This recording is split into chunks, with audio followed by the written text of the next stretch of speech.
పరిశుద్ధుడా పరలోకమందున మా తండ్రి, నీ యొక్క ఘనమైన శ్రేష్టమైన నామానికి వందనాలు తండ్రి.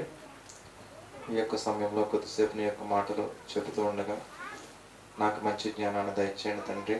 అలాగే వినేవారికి కూడా గ్రహించే మనసును దయచేసి వాక్య ప్రకారం దాన్ని జీవించి మేమంతా కూడా నీ యొక్క నిత్య రాజ్యానికి చేరుకునే బిడ్డలుగా ఉండటానికి సహాయం దయచేయమని యేసు పరిశుద్ధ నామాన్ని అడిగి వేడుకుంటున్నాం తండ్రి. ఆమేన్. ప్రియమైన దేవుని, ఇప్పటి వరకు కూడా మానవ నేత్రాలకు అందని మహాగని అనే అంశం గురించి కొద్దిసేపు మనం నేర్చుకున్నామండి. అలాగే ఈ రోజున రెండవ అంశంగా మనిషి మార్పు కొరకు దేవుని యొక్క తపన, లేదా మనిషి మార్పు కొరకు దేవుని యొక్క ఎదురు చూపులు అనే ఒక అంశాన్ని గురించి ఈరోజు మనం మాట్లాడుకుందామండి. ప్రియమైన దేవుని వాళ్ళరా, దేవుడు చెడు పట్ల ఎలాంటి వైఖరి కలిగి ఉంటుంది అనే అంశాన్ని గురించి బైబిల్లో దేవుడు అనేక సందర్భాల్లో తన యొక్క మాటలుగా దేవుడు రాయించాడండి. దేవుడు ఒక వ్యక్తి మారతాడంటే ఆ మార్పు కోసం దేవుడు కూడా ఎంత దూరమైనా వెళ్తాడండి. ఒక వ్యక్తి మారతానంటే అతను ఆ మనిషి యొక్క మార్పు కోసం ఎంత దూరమైనా వెళ్తాడు. ఈ రోజున మరి యోధా రాజుల్లో చివరి నుండి రెండవ వాడైన యెహోయాకీను అనే రాజు యొక్క జీవిత చరిత్ర గురించి ఈరోజు మనం చూద్దామండి. అంటే యోధా రాజుల్లో చివరి వాడు ఎవరండి? సిద్కియా అండి. చివరి నుంచి రెండవ వాడు యెహోయాకీను. యెహోయాకీన్ అన్న యెకొన్యా అన్న ఒకడేనండి. ఒకసారి అతని గురించి, ఇతని యొక్క జీవితంలో మనం చూసుకుంటే దేవుని యొక్క కఠినత్వము, దేవుని యొక్క కరుణ రెండూ కనపడతాయండి. దేవుని యొక్క కఠినత్వము, దేవుని యొక్క కరుణ, ఈ రెండు కూడా ఇతని యొక్క జీవితంలో కనబడతాయి. ఒకసారి మనం బైబిల్లో చూసుకుంటే రెండవ రాజుల గ్రంథము 24వ అధ్యాయము 18వ వచనం. రెండవ రాజుల గ్రంథము 24వ అధ్యాయము 8వ వచనం అండి.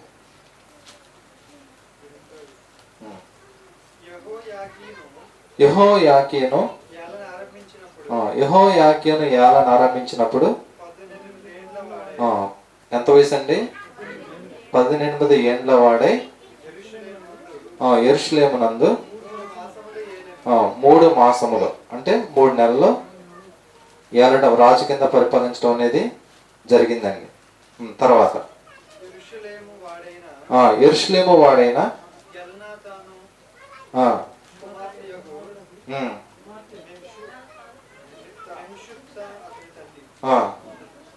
చాలండి. ఇక్కడ ఈయన 18 ఏండ్లప్పుడు ఎలా ఆరంభించిన ఉంటుందండి. అంటే 18 ఏళ్ళకి ఈయన రాజు అవడం అనేది జరిగింది. 18 ఏళ్ళకి రాజు అయిన తర్వాత ఈయన 3 నెలలు ఏలడం కూడా జరిగిద్దండి. 18 ఏళ్ళకి ఎందుకు రాజు అయ్యాడంటారు? అంటే 18 ఏళ్ళకి దేవుడు ఎందుకు ఇతన్ని రాజు కింద చేశారు? ఒక 13 ఏళ్ళకే చేయొచ్చు కదా, లేదా ఒక 15 ఏళ్ళకి చేయొచ్చు కదా. కానీ 18 ఏళ్ళకి ఎందుకు రాజు అయ్యాడు అనేది కనుక చూస్తే, ఇతని గురించి తెలుసుకునే ముందు మరి అతని గురించి కింద వచనాల్లో కూడా ఉంటుందండి. ఒకసారి చదవండి. కింద వచనాల్లో అతడు తన తండ్రి చేసినట్టు, తన తండ్రి చేసిన దాని అంతటి ప్రకారము యెహోవా దృష్టికి చెడు నడత నడిచను. ఇక్కడ చాలండి. ఇక్కడ తన తండ్రి చేసినట్టుగా యెహోవా దృష్టికి చెడు నడత నడిచను. ఏం చేశాడండి? చెడు నడత. అంటే వీళ్ళ తండ్రి చేసినట్టుగంటే తండ్రి కూడా మంచోడు కాదండి. అంటే తండ్రి కూడా చెడు నడత నడిచాడండి. తండ్రి చేసినట్టుగా ఇతను కూడా ఏం చేశాడు? చెడు నడత నడిచను. మరి వీళ్ళ నాన్న ఎలాంటి వాడు అనేది కూడా మనం చూసుకుంటే ఇర్మియా గ్రంథము 22వ అధ్యాయము 18వ వచనం అండి. ఇర్మియా గ్రంథము 22వ అధ్యాయము 18వ వచనం. ఇర్మియా గ్రంథము 22వ అధ్యాయము ఒకసారి అండి 22:18. కావున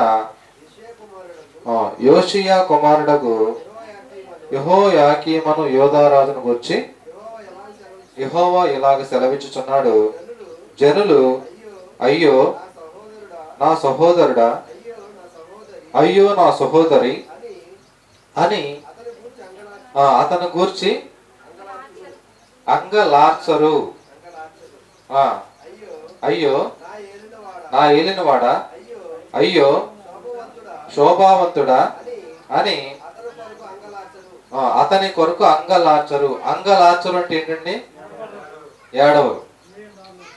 తర్వాత అతడు యెరూషలేము గుమ్మముల అవతలకి ఆవలకి ఏడవబడి పారవేయబడి గాడిద పాతి పెట్టబడు రీతిగా పాతి పెట్టబడును. ఇక్కడ ఇతనుగా చనిపోయినప్పుడు ఎవరు అంగలార్చలేదంటండి. అంటే ఎవరు కూడా అయ్యో నా సహోదరుడా అని, అయ్యో నా శోభావంతుడైన రాజా అని ఎవరైనా బాధపడ్డారండి? ఎవరు కూడా బాధపడలా. ఇంకా అతని కొరకు అతనికి ఏం చేశారంటే యెరూషలేము గుమ్మముల ఆవలకి ఏడవబడి, చివరికి చనిపోయినప్పుడు ఇతను ఏం చేశారండి?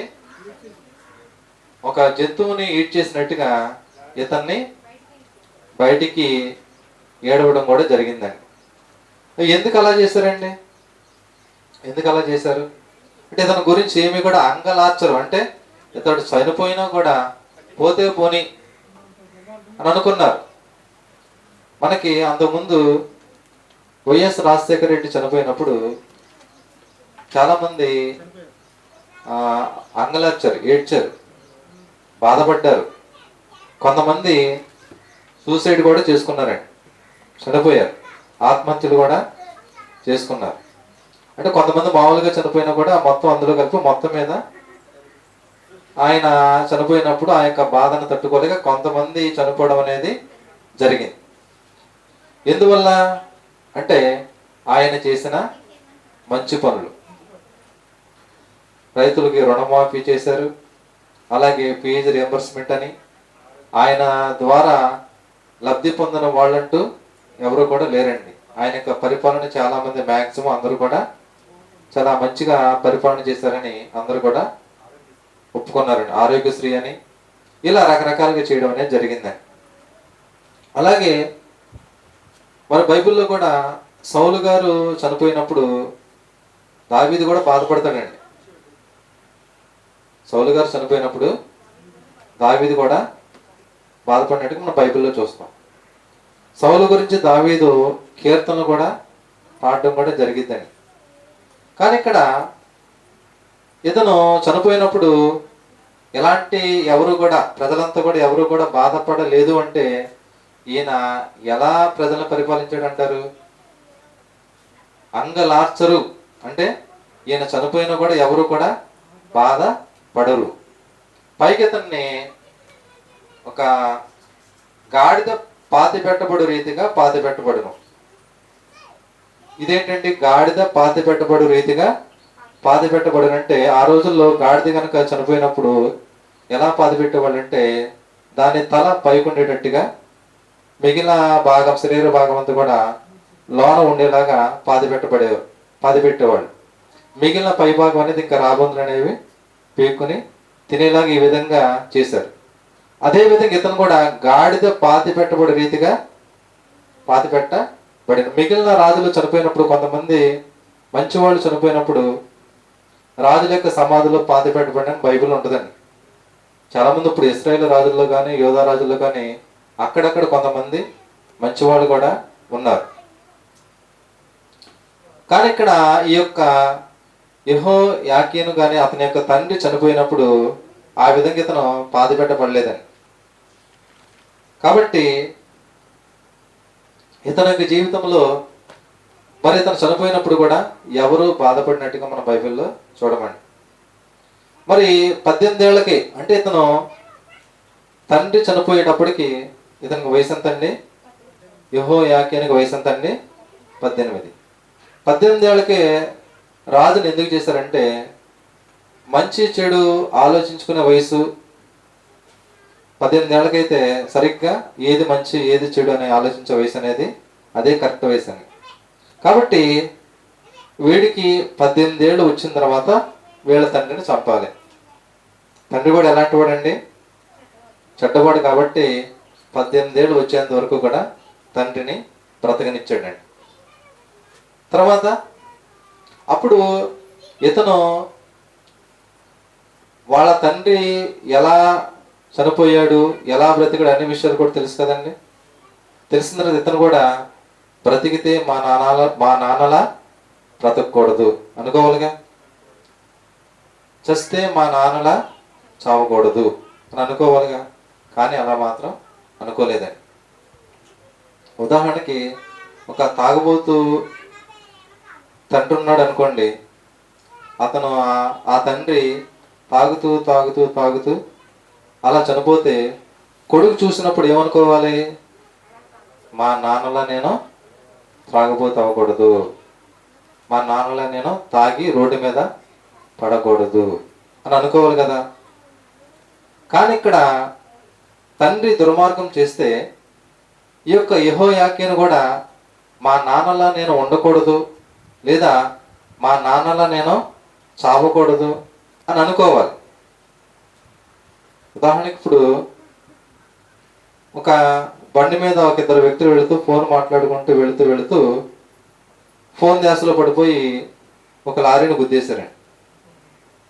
గుద్దినప్పుడు ఆ వెనకమాల ఉన్నోళ్ళు అనుకోవాలి, మరి మనం ఫోన్ మాట్లాడుతూ బండి నడపకూడదు, చూసే అసలు ఎలా అయిపోయిందో ఏంటో, మన ముందే జరిగిపోయింది, మనము ఆ విధంగా మనం చేయకూడదు అని సహజంగా ఎవరైనా అనుకుంటారు.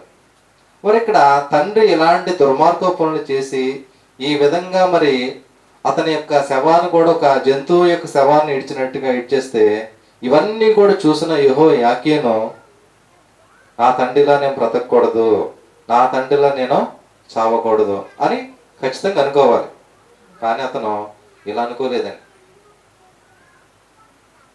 నా తండ్రి దుర్మార్గ పనులు చేస్తే నేను అంతకు మించి ఇంకా దుర్మార్గ పనులు చేయాలి.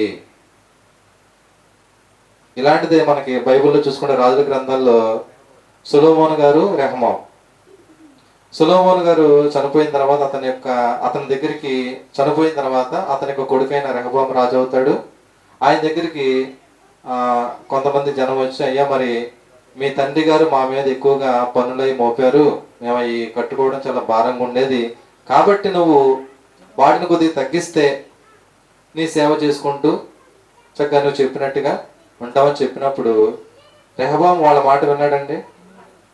వినకుండా వాళ్ళ తండ్రి చేసిన ఆ యొక్క పన్నుల కంటే ఇంకెక్కువగా ఇంకా పన్నులు విధించడం, ఇంకా భారాన్ని పెంచడం కూడా జరిగిందండి. ఇక్కడ యెహోయాకీను కూడా ఏంటంటే తండ్రి చేసిన దుర్మార్గం పనుల కంటే ఇంకా ఎక్కువగా,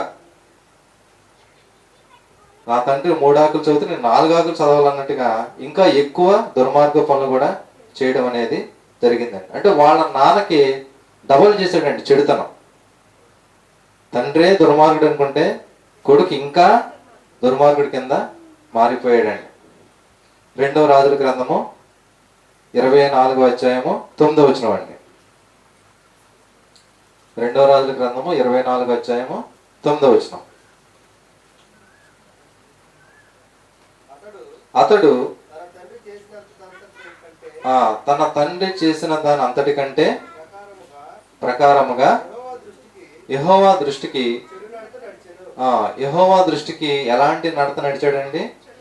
చెడు నడత. అంటే తండ్రి ఎలా అయితే చేశాడో తండ్రి యొక్క అడుగు జాడల్లో నడుచుకున్నాడండి. మంచిలో కాదండి, చెడులో. తర్వాత ఆ కాలమందు బబులోను రాజైన నెబుకద్నెజరు యొక్క సేవకులు యెరూషలేము మీదకు వచ్చి పట్టణమునకు ముట్టడి వేసిరి.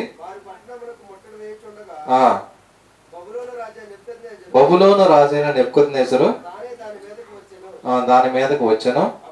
అప్పుడు యోధా రాజైన యెహోయాకీనును అతని సేవకులను అతని క్రింది అధిపతులను అతని పదవారిని బయలు వెళ్ళి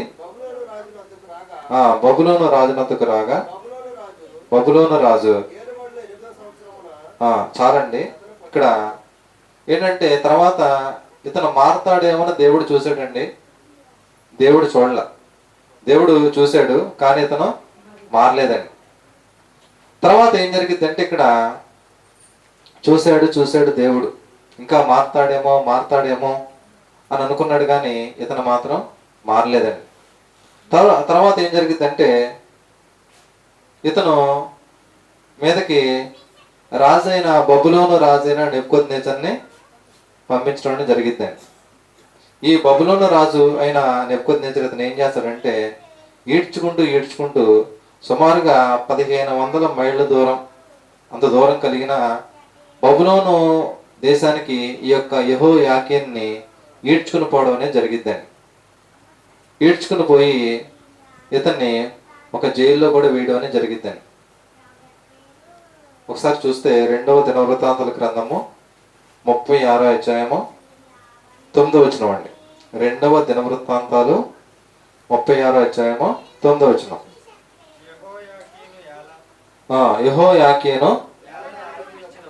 యెహోయాకీను ఏలన ఆరంభించినప్పుడు ఎన్నేండ్లండి? ఇక్కడ కొద్ది ప్రింట్ తేడా పడిందండి. 18 ఏండ్లండి. ఇందాక చెప్పినట్టుగా 18 ఏండ్లు. 18 ఏండ్ల వాడై యెరూషలేములో చాలండి 3 నెలల 10 దినాలు. ఇందాక 3 మాసంలోనే ఉంది, ఓకేనా? అయితే ఇక్కడ 3 నెలల 10 దినాలు అంటే కరెక్ట్గా సెంచరీ కొట్టాడండి. రాజు కింద ఈయన ఏలడం అనేది కరెక్ట్గా 100 రోజులు పూర్తయింది. ఇంకా మారతాడేమో దేవుడు చూశాడు కానీ మారలేదు. తర్వాత ఇతని మీదకి ఎవరిని పంపించారండి? నెబుకద్నెజరును పంపించి అతను తన యొక్క సైన్యంతో ఈ యొక్క యెహోయాకీను మీద దాడి చేసి మొత్తం మీద ఇతని యొక్క సేవకులు మొత్తం అందరినీ కూడా బబులోను దేశానికి తీసుకువెళ్ళడం అనేది జరిగిద్దండి. అక్కడ తీసుకెళ్లి కటిక చీకటి గల జైల్లో పడేస్తారండి. కటిక చీకటి గల జైల్లో పడేస్తారు. ఎన్నేళ్ల దాకా? 18 ఏళ్ళకి రాజయ్యాడు. 38 ఏళ్ల దాకా అందులోనే ఉంటాడండి జైల్లో. ఇప్పుడు 18, 38 ఎంతండి? 18, 38 మొత్తం కలపండి 56. అంటే సుమారుగా పెన్షన్ తీసుకునే వయసు వరకు కూడా ఇతను జైల్లో గడిపాడండి. 18 ఏళ్ళకి వెళ్ళిపోయాడు. 18 ఏళ్ళకి రాజయ్యాడు కదండి. 18 ఏళ్ళకి రాజయ్యి 100 రోజులు పరిపాలన చేశాడు. 100 రోజులు అంటే ఒక 1 ఇయర్ కూడా పరిపాలన చేయాల. అప్పుడే బబులోను రాజు వచ్చి ఇతన్ని బంధించి మరి బబులోను దేశానికి తీసుకెళ్ళిపోవడము, అక్కడ జైల్లో వేయడం జరిగింది. ఎప్పటిదాకా అంటే దీని గురించి 2వ రాజు కింద చివరిలో ఉండదండి. అంటే ఇతను ఎంతకాలం ఉన్నాడంటే జైల్లో 56 ఏళ్ళు వచ్చేంత వరకు కూడా జైల్లో గడిపాడండి. అంటే ఇతని యొక్క యవ్వనం మొత్తం కూడా ఎక్కడైపోయిందండి? మొత్తం అంతా కూడా జైల్లోనే గడిచిపోయింది. 18 ఏళ్ళకి వెళ్ళి 58 ఏళ్ళకి జైలు నుండి బయటకు వచ్చారు అనుకోండి ఎవరైనా, వాళ్ళు ఎంత లాస్ అయినట్టు? మ్యాక్సిమం జీవితం మొత్తం కూడా లాస్ అయినట్టు అండి. ఒక రోజున ఇతను చేసిన పనులు బట్టి పశ్చాత్తాపడ్డాడండి. నేను మా నాన్న చేసినట్టుగా చేయకుండా ఉండాల్సింది. అతను చేసిన అన్యాయపు క్రియలు కూడా చూసి నేను ఇంకా మారలేదు, దేవుడు అందుకే నాకు ఈ శిక్ష విధించాడని ఒక రోజున తాను చేసిన క్రియలను బట్టి పశ్చాత్తాపడడం అనేది జరిగిందని. కాబట్టి మరి పశ్చాత్తాపడినప్పుడు దేవుడు క్షమిస్తాడండి? క్షమించే దేవుడే కదా. పశ్చాత్తాపడి చెడుని అసహించుకోవాలి. ఒకసారి మనం కీర్తన గ్రంథం చూసుకుంటే, కీర్తన గ్రంథము 97 అధ్యాయము 10వ వచనం. కీర్తన గ్రంథము 97 అధ్యాయము 10వ వచనం. యెహోవాను ప్రేమించు వారులారా చెడుతనమును చాలండి. యెహోవాను ప్రేమించు వారులారా చెడుతనమును అసహించుకునుడి. దేవుడంటే లవ్ ఉందా? ఉంటే ఏం చేయాలి? చెడుతనాన్ని అసహించుకోవాలి. దేవుడిని నేను ప్రేమిస్తున్నానని చెప్పి చెడుతనాన్ని అసహించుకోకుండా అదే చెడుతనాన్ని కంటిన్యూ చేస్తే దేవుడిని ప్రేమించినట్ట? ఒక ప్రేయసి తన యొక్క ప్రియుడి యొక్క ప్రేమను యాక్సెప్ట్ చేయాలంటే కొన్ని కండిషన్లు కూడా పెట్టింది. నీ ప్రేమను యాక్సెప్ట్ చేయాలంటే నీవు ఇక నుంచి అతని యొక్క ఏమైనా చెడు అలవాట్లు ఉంటే సిగరెట్ తాగకూడదు, అలాగే ముందు అలవాటు ఉంటే ముందు మానేయాలి.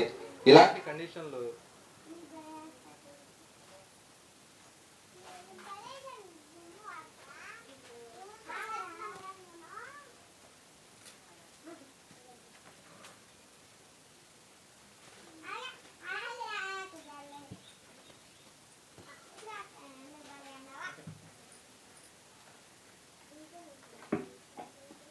మరి ఇలాంటి కండిషన్లు పెట్టినప్పుడు అతని యొక్క ప్రేమను కూడా యాక్సెప్ట్ చేస్తుందండి. అలాగే దేవుడు కూడా దేవుని మీద మనకి ప్రేమ కనుకుంటే మనం ఏం చేయాలంటే చెడుతనాన్ని అసహించుకోవాలండి. ఒకసారి మనం యెషయా గ్రంథం చూస్తే, యెషయా గ్రంథము 55 అధ్యాయము 7వ వచనం అండి. యెషయా గ్రంథము 55 అధ్యాయము 7వ వచనం. యెషయా గ్రంథము 55 అధ్యాయము 55 7వ వచనం. భక్తిహీనులు ఏం చేయాలండి? తమ మార్గములని విడవవలెను. దుష్టులు తమ తలంపులను మానవలెను. వారు యెహోవా వైపు తిరిగిన ఎడల ఆయన వారి యందు జాలిపడును. వారు మన దేవుని వైపు తిరిగిన ఎడల చాలండి ఆయన బహుగా క్షమించును. అంటే దేవుని వైపు తిరిగితే ఆయన ఏం చేస్తాడండి? బహుగా క్షమించును. అంటే మనిషి కనుక చేసిన తప్పును బట్టి పశ్చాత్తాపడితే దేవుడు ఖచ్చితంగా క్షమిస్తాడు అని దీన్ని బట్టి మనకు అర్థమవుతుందండి. అంటే పశ్చాత్తాపం అంటే ఏంటండి? పశ్చాత్తాపం అంటే ఏదైనా ఒక తప్పు చేసినప్పుడు దాని గురించి నేను తప్పు చేశాను బాధపడవండి, మళ్ళీ చేయకుండా ఉంటాం. పశ్చాత్తాపడితే మళ్ళీ ఆ తప్పు అనేది మళ్ళీ చేయకూడదండి. పశ్చాత్తాపానికి సంబంధించి బైబిల్లో ఒక వ్యక్తి యొక్క జీవితం మంచి ఎగ్జాంపుల్ మనం చెప్పొచ్చండి. దావీదు గారండి. దావీదు గారికి చూసుకుంటే, దావీదు తన యొక్క జీవితంలో ఒక్కసారే తప్పు చేస్తాడండి. అయితే దావీదు చనిపోయేటప్పుడు కూడా ఒక టెస్ట్ అనేది పెట్టడం జరిగిద్దని. అంటే దావీదు యొక్క జీవితంలో బత్షెబ దగ్గర దేవుడు ఫుల్ స్టాప్ పెట్టలేదండి. దావీదుకి చివరిలో కూడా, ఆయన యొక్క జీవితపు చివరి రోజుల్లో కూడా దేవుడు ఒక టెస్ట్ అనేది పెట్టడం జరిగిద్దండి. మొదటి రాజుల గ్రంథము 1వ అధ్యాయం 2వ వచనంలో చూసుకుంటే, మొదటి రాజుల గ్రంథము 1వ అధ్యాయము 2వ వచనం అండి.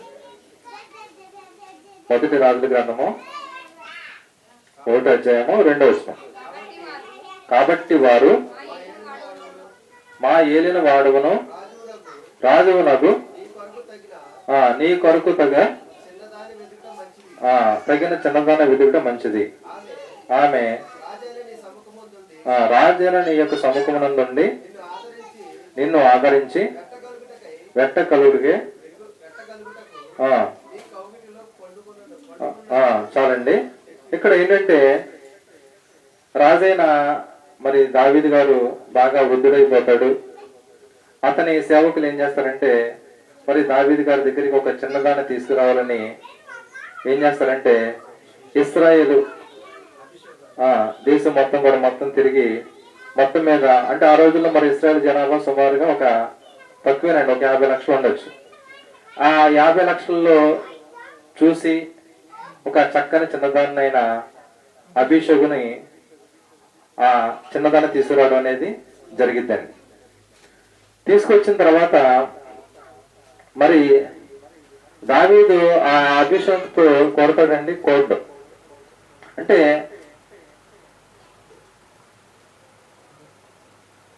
అంటే ఇక్కడ దావీదుకి దేవుడు పెట్టిన టెస్ట్లో దావీదు అక్కడ కూడా తప్పు చేయకుండా ఉండడం అనేది జరిగిద్దండి.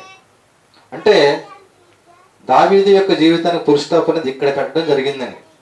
అంటే అతని యొక్క జీవితంలో ఒకే ఒక్కసారి తప్పు చేసిన మళ్ళీ తప్పు అనేది చేయలేదండి. అంటే పశ్చాత్తాపానికి నిలువెత్తు నిదర్శనం ఎవరంటే దావీదు గారండి. పశ్చాత్తాపం నిలువెత్తు నిదర్శనం దావీదు గారు. ఎందువల్లంటే ఆయన ఒక్కసారి తప్పు చేసిన మళ్ళీ తప్పు అనేది చేయలేదు. కాబట్టి ఇక్కడ కూడా చూసుకుంటే ఇక్కడ యెహోయాకీను కూడా తాను చేసిన దాన్ని బట్టి పశ్చాత్తాపం పొందాడండి. నేను తప్పు చేశానని జైల్లో ఉన్నప్పుడు ఇతనికి ఏం కలిగిందంటే మారు మనసు కలిగింది, పశ్చాత్తాపం కలిగింది. పశ్చాత్తాపం కలిగింది కాబట్టి దేవుడు మరి యెహోయాకీను పశ్చాత్తాపం ఇదంతా కూడా దేవుడు చూస్తాడండి. మరి ఈ విధంగా యెహోయాకీను పశ్చాత్తాపడినప్పుడు దేవుడు ప్రపంచ చరిత్రను కూడా మారుస్తాడండి. అంటే వ్యక్తి యొక్క పశ్చాత్తాపం గురించి ప్రపంచ చరిత్రని దేవుడు మారుస్తాడా? ప్రపంచ చరిత్రను ఎలా మారుస్తాడు ఒకసారి మనం బైబిల్లో చూస్తే, ఇక్కడ దానియేలు గ్రంథంలో మనం చూసుకుంటే దానియేలు గ్రంథంలో మరి నెబుకద్నెజర్ గారు ఉంటారు కదా. నెబుకద్నెజర్ బబులోను రాజు. నెబుకద్నెజర్కి ఒకానొక సమయంలో పశువు మనసు వస్తుందండి. పశువు మనసు చూడండి ఒకసారి దానియేలు గ్రంథము 4:16. దానియేలు గ్రంథము 4:16. 7 కాలములు గడిచి వరకు వానికున్న మానవ మనసుకు బదులుగా పశువు మనసు వానికి కలుగును. ఎవరికండి ఇది? నెబుకద్నెజర్కి. అంటే మెంటల్గా డిస్టర్బ్ అయ్యాడు. హిస్టీరియా అనే వ్యాధి వస్తుందండి. మరి ఇలాంటి వ్యాధి వచ్చినప్పుడు మరి రాజు కింద వండిస్తారా మిగిలిన జనాంగం? ఇప్పుడు మనం రాజుల గ్రంథంలో కూడా చదివినప్పుడు ఉజ్జి అనే ఒక రాజుకి కుష్ఠరోగం వస్తుందండి. కుష్ఠరోగం వచ్చినప్పుడు అతన్ని సపరేట్గా ఒక గదిలో వండిస్తారు. అతను రాజు కింద మళ్ళీ దించేసి సపరేట్గా వండిస్తారండి. ఇక్కడ కూడా నెబుకద్నెజర్కి ఎప్పుడైతే పశువు మనసు వచ్చిందో అతన్ని రాజు కింద తీసేస్తారండి. నెబుకద్నెజర్ని రాజు కింద తీసేస్తారు.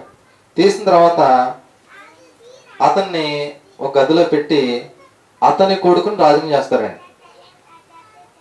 అతని కొడుకు 2వ రాజుల గ్రంథము చూడండి. 2వ రాజుల గ్రంథము 25:27. 2వ రాజుల గ్రంథము 25:27.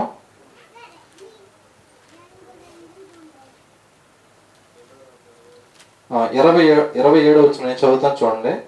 యోధా రాజైన యెహోయాకీను చెరలో ఉంచబడిన 37వ సంవత్సరమున. చెరలో ఉంచబడిన 37వ సంవత్సరం. ఇందాక చెప్పాను కదండి జైల్లో ఎంతకాలం ఉన్నాడని చెప్పాను. అంటే ఇతను ఈ 18 ఈ కలిపితే మొత్తం 56. అంటే చెరలో ఉంచబడిన 37వ సంవత్సరమున 12వ నెల 27వ దినమున. అంటే 38 ఏళ్ళు అయిపోతున్నాయండి. 12వ నెల అంటే లాస్ట్ నెల అంటే 27వ దినమున బబులోను రాజైన ఏవిల్మెరోదకు. ఎవరండి? బబులోను రాజైన ఏవిల్మెరోదకు తాను ఏలనారంభించిన సంవత్సరం మందు బందీ గృహంలో నుండి యోధా రాజైన యెహోయాకీను తెప్పించి అతనితో దయగా మాట్లాడి అతని పీఠమును బబులోనులో తన ఎద్దునున్న రాజుల పీఠముల కంటే ఎత్తు చేసును. కాగా అతడు తన బందీ గృహ వస్త్రములు తీసివేసి వేరు వస్త్రములు ధరించుకుని తాను బ్రతికిన దినములన్నీ రాజు సన్నిధిని భోజనం చేయుచు వచ్చును. చూసారండి అంటే ఏబేల్మెరోదుకు ఎవరంటే నెబుకద్నెజర్ కొడుకండి. మనం గూగుల్లో సెర్చ్ చేస్తే ఇక్కడ బైబిల్లో నెబుకద్నెజర్ కొడుకు బెల్షాజరు వీళ్ళ గురించి మనకు కనబడుద్ది, కానీ ఏబేల్మెరోదు పేరు ఉంటుంది, కానీ ఎవరు కొడుకు అనేది సరిగ్గా మనకు తెలియదండి. మనం ఫోన్లో మనం గూగుల్లో కానీ క్రోమ్లో సెర్చ్ చేస్తే బైబిల్లో ఇప్పుడు నెబుకద్నెజర్ సన్స్ గురించి మనం సెర్చ్ చేసినప్పుడు ఈ యొక్క ఏబేల్మెరోదు కూడా అతని గురించి కూడా వస్తుందండి. అప్పుడు అతను రాజు అవుతాడండి. ఎప్పుడైతే నెబుకద్నెజరుకు పశువు మనసు వస్తుందో అప్పుడు అతన్ని రాజకీయం తీస్తారు. అప్పుడు అతని కొడుకైన ఈ యొక్క ఏబేల్మెరోదుకు రాజు అవుతాడండి. రాజు అయిన తర్వాత కొంతకాలానికి మళ్ళీ నెబుకద్నెజరుకి మామూలు మనసు వస్తుందండి. నెబుకద్నెజరుకి పశువు మనసు పోయి మామూలు మనసు వస్తుంది. అప్పుడు అతడు కొడుకు చేసిన పనులు బట్టి ఆ పనులు కొన్ని నచ్చక ఇతను ఏం చేస్తాడంటే కొడుకును ద్వేషించి నెబుకద్నెజరు తన కొడుకైన ఏబేల్మెరోదుకును జైల్లో వేస్తారండి. తన కొడుకైన ఏబేల్మెరోదుకుని ఎక్కడేస్తారండి? జైల్లో. ఏ జైల్లో? ఈ యెహోయాకీను ఉన్నాడు కదండి, అదే జైల్లో వేయడం అనేది జరిగిద్దండి. అప్పుడు ఈ యొక్క యెహోయాకీను ఏబేల్మెరోదుకు ఇద్దరు కూడా క్లాస్మేట్స్ లాగా జైలు మేట్స్ అవ్వడం జరిగిద్దండి. ఇద్దరు కూడా అంటే ఒకే జైల్లో ఉంటారు. మరి ఒకే జైల్లో ఉన్నప్పుడు మాట్లాడకుండా ఉంటారండి. మన ఏదైనా ఒక ట్రైన్లో ఒక గంట జర్నీ చేస్తేనే ఆ పక్కనున్న ప్రయాణికులతో మాటలు కలుపుతాం. ఏ ఊరండి, ఎంతో, ఎక్కడ దిగుతారు అని మనం మాటలు కలుపుతాం. ఇక్కడ కూడా మరి వీళ్ళిద్దరూ కూడా జైల్లో ఉన్నప్పుడు వీళ్ళు కూడా మరి మాట కలుపుతారు కదా. మరి అంతకాలం జైల్లో ఉన్నప్పుడు తర్వాత ఏం జరిగిందంటే కొంతకాలానికి ఈ యొక్క నెబుకద్నెజరు చనిపోతాడు. తర్వాత మళ్ళీ ఇతను రాజు అవ్వడం జరిగిద్దండి. మళ్ళీ ఇతను రాజు అవ్వడం అనేది జరిగిద్ది. అప్పుడు ఇక్కడ ఏం జరిగిద్దంటే ఒక మిరాకిల్ జరిగిద్దండి, ఒక అద్భుతం. అంటే ఇప్పుడు ఇతను ఎప్పుడైతే మళ్ళీ నెబుకద్నెజరు చనిపోయిన తర్వాత ఏబేల్మెరోదుకు రాజు అవుతాడో అప్పుడు తన జైల్లో ఉన్న ఈ యొక్క యెహోయాకీన్ని గుర్తుకు తెచ్చుకోవడం జరిగిద్దండి. ఇప్పుడు మనకి ఆదికాండంలో యోసేపు గారిని కూడా జైల్లో పెట్టినప్పుడు అతనితో పాటు పానదాయకుడు భక్షదాయకుడు అధిపతి అని ఇద్దరు ఉంటారు. వాళ్ళకి యోసేపు గారు మేలు చేస్తారు. చేసినప్పటికి కూడా వాళ్ళు తర్వాత రిలీజ్ అయిపోయిన తర్వాత యోసేపును గుర్తుపెట్టుకుంటారండి, గుర్తుపెట్టుకోరు. వాళ్ళకంటే 1000 రెట్లు బెటర్ ఎవరంటే ఈ యొక్క ఏబేల్మెరోదుకు. ఎందువల్లంటే ఆ జైల్లో ఉన్న యెహోయాకీన్ని గుర్తుపెట్టుకుంటాడండి. గుర్తుపెట్టుకొని ఇప్పుడు ఎవరైనా ముఖ్యమంత్రి అయిన వెంటనే కొన్ని ఫైల్స్ మీద సంతకాలు పెడతారు కదండి. అలాగే ఎప్పుడైతే ఇతను నెబుకద్నెజరు చనిపోయిన తర్వాత ఇతను రాజు అవుతాడో వెంటనే ఇతనికి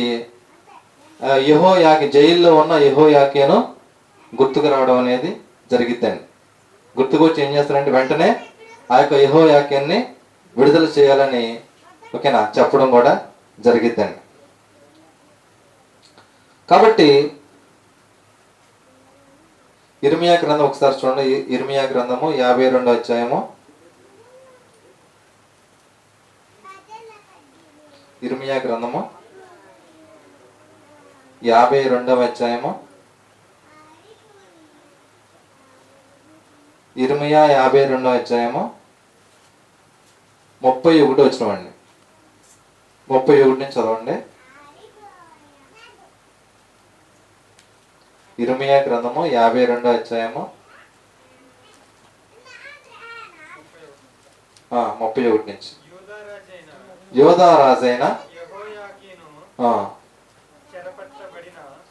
నేను చదువుతాను చూడండి. యోధా రాజైన యెహోయాకీను చెరపట్టబడిన 37వ సంవత్సరమున 12వ నెల 25వ దినమున బబులోను రాజైన ఏబేల్మెరోదుకు తన ఏలుబడి యందు మొదటి సంవత్సరమున యోధా రాజైన యెహోయాకీను దయచూపి, అంటే వీళ్ళకి దయ ఎలా కలిగిందంటే అతను జైల్లో ఉన్నాడు కదండి, ఇద్దరు కూడా ఒకే జైలు ఉన్నారు కాబట్టి వీళ్ళిద్దరూ కలిసి ఉన్నారు కాబట్టి అతని యందు దయచూపి బందీ గృహంలో నుండి అతన్ని తెప్పించి, అంటే జైల్లో నుండి అతన్ని బయటికి తీసుకువచ్చి అతనితో దయగా మాట్లాడి అతనితో కూడా బబులోను నుండి రాజుల సింహాసనం కంటే ఎత్తైన సింహాసనం అతనికి నియమించను.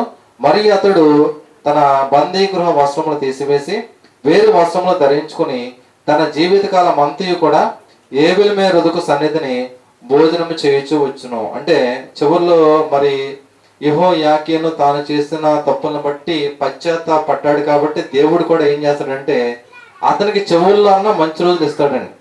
చివరిలో అతని యొక్క చరిత్రను, అతని యొక్క జీవితాన్ని మారుస్తాడండి. నిజంగా మరి యెహోయాకీను జీవితం ఇంకా అయిపోయింది అనుకున్నాడండి. అంతే కదండి, 38 ఏళ్ళు మరి జైల్లో ఉన్నాడంటే మ్యాక్సిమం అతని యొక్క జీవితం అనేది అయిపోయినట్టే.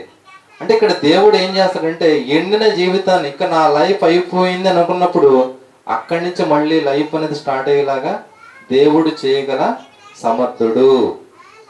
ఇక నా లైఫ్ ఎండ్ అయిపోయింది అన్నప్పుడు ఇక్కడ దేవుడు ఏం చేశాడంటే చక్రం తిప్పుతాడండి. యెహోయాకీను జీవితంలో దేవుడు ఒక మెరాకిల్, ఒక అద్భుతం లాంటి జరిగింది. జరిగి ఇక నుంచి అతనికి మరి ఏబెల్మెరోదకు దయ చూడటము, ఆ జైల్లో నుండి అతన్ని బయటికి తీసుకురావడం, ఇదంతా కూడా మరి దేవుడి దయ ఉండబట్టే ఇదంతా కూడా జరిగిందండి. ఏమంటే ఇప్పుడు 18 ఏళ్ళకి జైలుకి వెళ్ళి 58 ఏళ్ళ దాకా ఉన్నాడంటే ఎంత ఇదైపోతారండి, ఎంత బాధపడతారు. చాలా చాలా బాధ అండి. అంటే దేవుడు ఇక్కడ 38 ఏళ్ల తర్వాత దేవుడు చక్రం తిప్పుతాడండి యెహోయాకీను యొక్క జీవితంలో. ఇప్పుడు ఇదంతా కూడా చూడండి ఎంత అద్భుతం అంటే, నెబుకద్నెజరుకి పిచ్చి పట్టడం ఏంటి, అతని కొడుకు రాజవడం ఏంటి, తర్వాత ఈ యొక్క కొడుకుని నెబుకద్నెజరు మళ్ళీ జైల్లో పెట్టడం ఏంటి, వీళ్ళిద్దరూ కూడా ఒకే జైల్లో ఉండటం ఏంటి, తర్వాత వీళ్ళిద్దరూ కూడా కలవడం ఏంటి, తర్వాత ఈ యొక్క నెబుకద్నెజరు కొడుకు రాజవడం ఏంటి, రాజు అయిన తర్వాత ఇతను గుర్తు పెట్టుకోవడం, ఇదంతా కూడా సినిమాలో తప్ప బయట జరగదేమన్నట్టుగా ఉందండి. అంత చరిత్ర జరిగిందండి. కాబట్టి అంటే నీవు మారతావు అంటే దేవుడు చక్రం అనేది తిప్పడం కూడా జరిగిద్దండి. అంటే నువ్వు మారతావు అంటే దేవుడు ఎంతకైనా వెళ్తాడండి. నీ మార్పు కోసం దేవుడు, మనిషి యొక్క మార్పు కోసం దేవుడు ఎంతగానో ఎదురు చూస్తున్నాడు. నువ్వు మారతావు అంటే ఖచ్చితంగా నీ కోసం ఏదో ఒక దారి అనేది దేవుడు చూపుతూనే ఉంటాడండి. ఇప్పుడు పౌలు గారు కూడా అతని యొక్క ప్రయాణంలో సువార్త ప్రకటించేటప్పుడు ఆయనకు కూడా ఎన్నో ఇబ్బందులు కలుగుతాయండి. ఒకసారి 2వ కొరింథీ పత్రిక 1వ అధ్యాయం చూడండి. 2వ కొరింథీ పత్రిక 1వ అధ్యాయము 2వ కొరింథీ పత్రిక 1వ అధ్యాయము 8 నుండి నేను చదువుతాను చూడండి. సహోదరులారా, పౌలు గారు చెప్తున్నారండి 2వ కొరింథీ పత్రిక 1వ అధ్యాయము 8 నుండి అండి. సహోదరులారా, ఆసియాలో మాకు తటస్థించిన శ్రమను గురించి మీకు తెలియకుండాట మాకు ఇష్టం లేదు. అదేదనగా మేము బ్రతుకుదమను నమ్మకము లేక ఉండునట్లుగా మా శక్తికి మించిన అత్యధిక భారం వలన కృంగిపోతుమి. పౌలు గారు చెప్తున్నారండి. పౌలు గారికి బ్రతుకుదామని నమ్మకం కూడా పోయిందంటండి. అప్పుడు మరియు మృతులను లేపు దేవుని యందే గాని మా యందే మేము నమ్మిక ఎంచుకున్నట్లు మరణం మగుదము అని నిశ్చయముగా మా మట్టుకు మాకు కలిగి ఉండును. వీళ్ళు ఏమనుకున్నారండి, ఇంకా చనిపోతాం కదా అనుకున్నారు. అప్పుడు ఆయన అట్టి గొప్ప మరణము నుండి మమ్మను తప్పించను. అప్పుడు ఏం జరిగిందండి, దేవుడు వాళ్ళని మరణము నుండి కూడా తప్పిస్తాడండి. ఇక ముందుకును తప్పించును. పౌలు గారి యొక్క నమ్మకం చూస్తారండి, దేవుడు మరణం నుండి తప్పించాడు, ఇక ముందు కూడా తప్పిస్తాడు అని. అంటే ఇక్కడ పౌలు గారు ఆయన సువార్త పరిచర్యలు ఉన్నప్పుడు ఆ ఏరియాలో ఎక్కువగా ఆయన పర్యటించే ప్రాంతాల్లో ఆ సమయంలో మలేరియా వ్యాధి అనేది ఎక్కువగా వచ్చేదండి ఆ కాలంలో. కాబట్టి వాళ్ళకి తటస్థించిన శ్రమలను చూసి ఇంకా అయిపోతాం, ఇంకా మేము మరణమవుతాం అంటే పౌలు గారు ఆయనతో పాటు ఉన్నవాళ్ళు కూడా ఇంకా చనిపోతాం అనుకున్నారు. కానీ అలాంటి సమయంలో కూడా దేవుడు, అంటే వాళ్ళు చనిపోతాం అనుకున్న వాళ్ళని కూడా దేవుడు బ్రతికించాడని, ఇక ముందు కూడా దేవుడు మమ్మల్ని కాపాడుతూనే ఉంటాడని పౌలు గారు చెప్పడం కూడా జరిగిందని. కాబట్టి ఇలాంటి అంటే దేవుని యొక్క మనిషి యొక్క మార్పు కొరకు దేవుడు ఎంతగా ఎదురు చూస్తాడు, అంటే దేవుడు ఎంతగా ఆరాట పడతాడు అనేది మనకు అర్థమవుతుందండి. రోమిలకు రాసిన పత్రిక 12వ అధ్యాయము 9వ వచనం అండి. రోమిలకు రాసిన పత్రిక 12వ అధ్యాయము 9వ వచనం.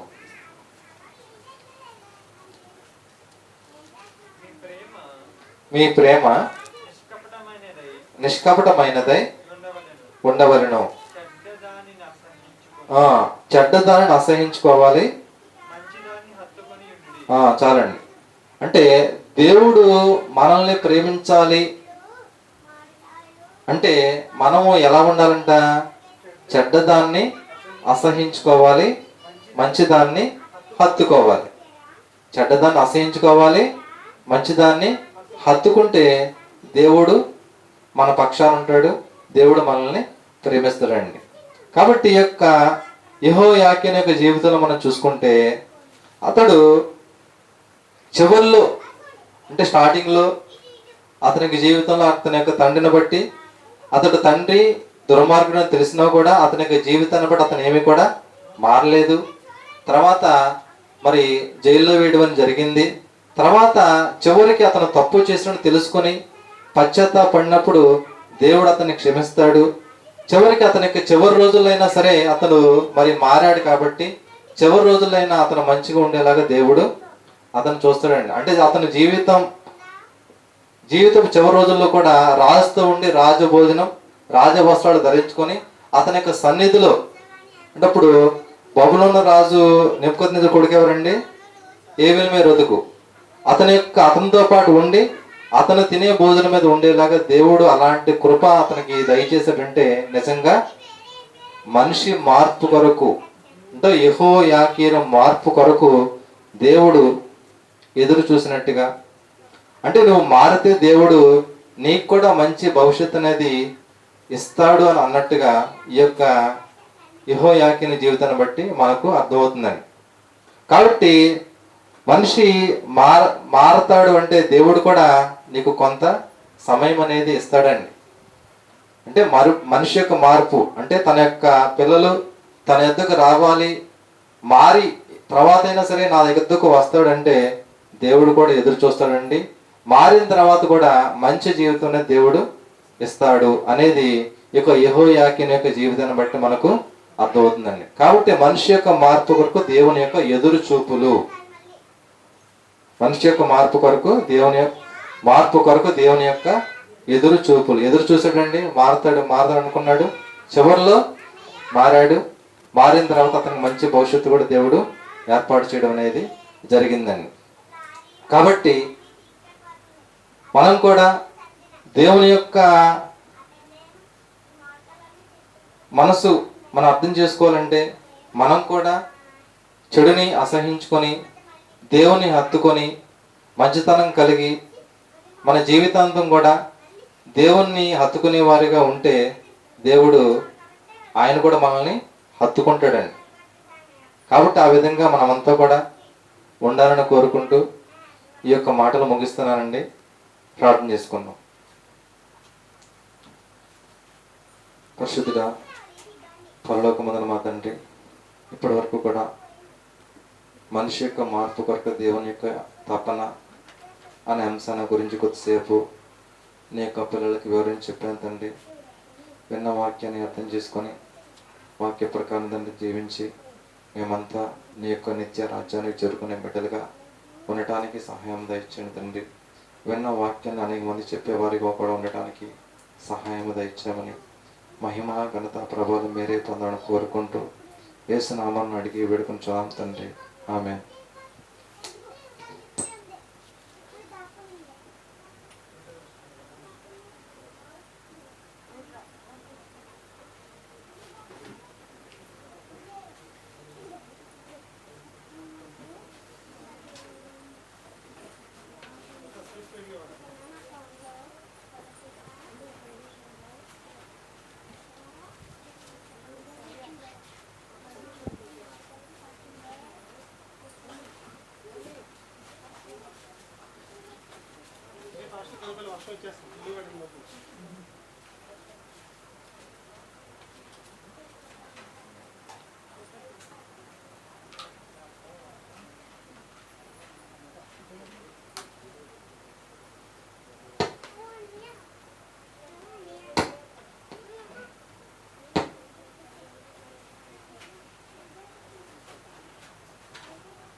తృప్తి పొంది పొందవలెను తెలుసా, తృప్తి పొంది పొందవలెను తెలుసా, మీకు కలిగిన వాటితో తృప్తి పొంది పొందవలెను తెలుసా, మీకు కలిగిన వాటితో తృప్తి పొంది పొందవలెను తెలుసా. తృప్తి పొంది పొందవలెను తెలుసా, తృప్తి పొంది పొందవలెను తెలుసా, మీకు కలిగిన వాటితో తృప్తి పొంది పొందవలెను తెలుసా, మీకు కలిగిన వాటితో